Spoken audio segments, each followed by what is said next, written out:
Fala galera, aqui é o professor Luiz de Filosofia. Hoje eu estou na quinta aula para o terceiro ano do ensino médio e nós vamos falar um pouco sobre o contrato social do Rousseau.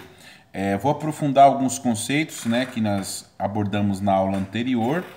E para iniciar essa fala é importante a gente lembrar da ideia de que para o Rousseau, o homem no estado de natureza, ele é um homem que nasce bom e a sociedade o corrompe. O que isso quer dizer? Quer dizer que o homem, nesse processo de socialização, ele abandonou seus instintos, sua inocência, a sua bondade natural, se socializou com outros semelhantes, ele criou desigualdades, desafios e um sentimento de hedonismo. O que é o hedonismo, tá? É uma corrente de pensamento que acredita que o prazer é um estilo de vida. Então, olha que interessante nós vamos ter aí. Segundo Rousseau, nós temos então um ser humano, que vive em estado de sociedade e que para justificar, digamos assim, o contrato social, ele faz uma análise aí da origem da desigualdade entre os homens e aí tenta mostrar por que o ser humano precisa viver num contrato. E aí ele faz uma referência à ideia de justnaturalismo, que são os direitos naturais. Aí Rousseau vai apontar que existiu dois momentos na história do ser humano.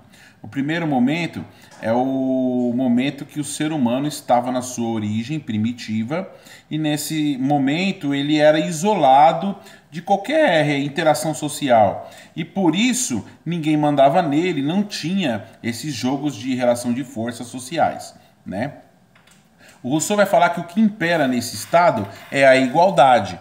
E nesse momento, então, que o homem está nesse estado primitivo, ele goza da plena felicidade humana.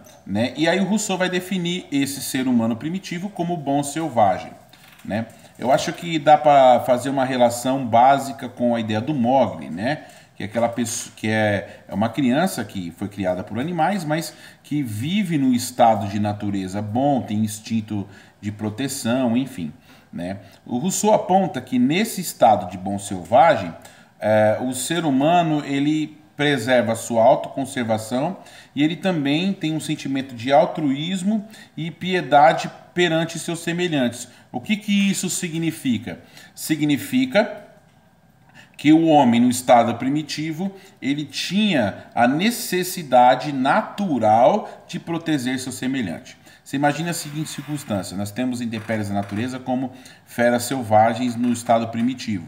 E aí, quando alguém estivesse, por exemplo, em perigo em relação a algum animal selvagem, o Rousseau aponta que o homem primitivo ele teria condições de correr atrás para proteger esse semelhante que estava sofrendo. Aí o Rousseau fala que quando o homem estabelece a ideia de propriedade, o que isso significa? Significa que em um determinado momento histórico, o ser humano ele cercou um pedacinho de terra, falou que era dele, e o seu vizinho acreditou naquela ideia, e então se estabeleceu a propriedade. Nesse momento, também se estabeleceu a sociedade civil. Por quê? Porque o homem, quando ele estabelece a propriedade, ele acaba caracterizando uma natureza de aperfeiçoamento e mutabilidade. Significa que ele começa a melhorar os seus status de condição de vida e aí ele vai desenvolver melhor o seu relacionamento, ele vai desenvolver melhor a sua comunicação e, claro, vai surgir a desigualdade. Segundo Rousseau, então, é o estado de propriedade, aí é a propriedade que vai fazer o sujeito sair do seu estado de natureza de bom selvagem para entrar no estado de sociedade, aonde ele vai desempenhar um papel de relações mútuas e, em consequência disso, surgirão a desigualdade social. E aí Rousseau vai apontar que, a partir do momento que surge essa desigualdade, o homem sai daquele sentimento de amor de si e passa a desenvolver o amor próprio. O amor próprio ele está muito mais associado à vaidade do ser humano e ao egoísmo dele e à corrupção que ele cria, do que literalmente digamos assim, o amor de conservação, de autoconservação como homem primitivo. Isso significa o quê?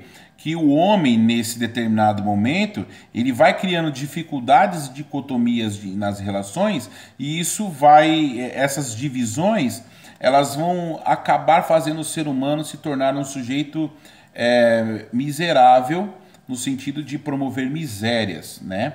E é interessante nesse sentido que, para sair desse estado de sociedade que é estrito num estado de guerra, de miséria, né, de desigualdade, o Rousseau aponta que é necessário esse contrato social. O que é o contrato, né? O contrato é uma vontade geral, né, ou seja, uma vontade de todos, ao passo que essa vontade é quando o sujeito ele se delimita da sua liberdade, né, ele se exime da sua liberdade e os outros também para ter um bem comum. No caso, esse bem comum seria aí naquela ideia mais clássica, a plena felicidade, a paz entre todos os seres. E quando todo mundo, ele, digamos assim, quando a vontade de todos ela se estabelece, se cria essa vontade geral e automaticamente se desenvolve uma soberania. A soberania ela vai ser representada no Estado. E esse Estado, segundo Rousseau, ele poderia ser tanto monarquia, ele poderia ser uma democracia, né, uma república, enfim, mas Rousseau aponta que a melhor maneira do Estado se desenvolver no seu direito mais pleno seria um Estado numa situação, um Estado que desenvolve uma competência democrática e ao mesmo tempo existe a equidade entre todas as pessoas. Então, o Rousseau, ele fala que é necessário que o homem entenda a sua condição, né? E lembrando que a partir do momento que o ser humano desenvolveu o conhecimento, ele não consegue mais voltar ao seu estágio de bom selvagem primitivo. Então, o máximo que a gente pode fazer agora são convenções para poder viver melhor, não ter desigualdades, para tentar pelo menos alcançar um estágio de felicidade no sentido mais clássico lá do homem primitivo. Então, gente, eu queria agradecer a todos vocês. A aula de hoje ela teve esse papel de tentar aprofundar alguns conceitos do contrato social, lembrando que o contrato social, então, ele serve para fazer com que o ser humano, ao sair do seu estado de natureza de bom, ele entra no estado de sociedade onde gera conflitos, né, desigualdades. Então, o contrato ele serve para tentar garantir os seus direitos naturais lá, né, e evitar as desigualdades. Esse contrato, ele é uma vontade geral de todos, e essa vontade geral de todos é regida por essa soberania, que é o Estado, e o Estado vai fazer o papel da manutenção desse direito natural aí garantido pelo contrato social. Tá bom? Espero que vocês tenham curtido a aula, dá seu joinha, dá um toque no sininho aí, né? Se inscreva no canal e a gente se vê aí no futuro, beleza? Abraço! Até mais!